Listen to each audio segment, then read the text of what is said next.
வணக்கம். நான் கிராண்ட்மா பேசுறேன். வாக்கு எண்ணிக்கை ஓரளவுக்கு முடிந்தது. எந்த கட்சிக்கும் தனி பெரும்பான்மை கிடைக்கல. பெரிதும் எதிர்பார்த்த கோயம்புத்தூர் தொகுதி வேட்பாளர் திரு அண்ணாமலை அவர்கள் தோல்வி அடைந்தார். அதை பற்றி தான் இன்னைக்கு பேச போறேன். 2004ஆம் ஆண்டு போலவே இந்த ஆண்டும் கருத்து கணிப்பு பொய்யானது.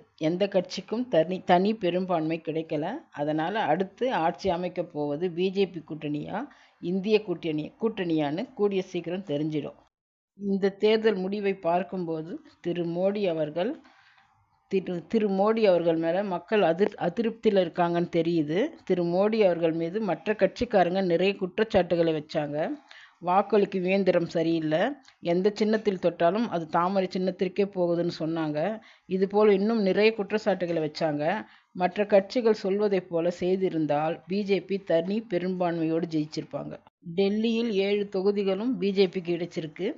அரவிந்த் கெஜ்ரிவாலை கைது பண்ணதால பிஜேபிக்கு ஒரு தொகுதி கூட கிடைக்காதுன்னு சொல்லிக்கிட்டு இருந்தாங்க.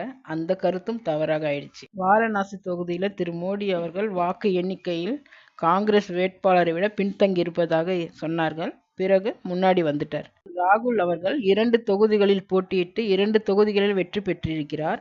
இந்திய கூட்டணி தங்களை ஆட்சி அமைக்க அழைக்குமாறு உரிமை கோருவார்களான்னு பொறுத்திருந்துதான் பார்க்கணும். திரு மோடி அவர்கள் தங்கள் கூட்டணியோடு சேர்ந்து ஆட்சி அமைப்பாரா, இல்லை இந்த இந்திய கூட்டணியை ஆட்சி அமைக்கட்டும்னு விட்டுடுவாரான்ட்டு நாளைக்கு தெரிஞ்சிடும்.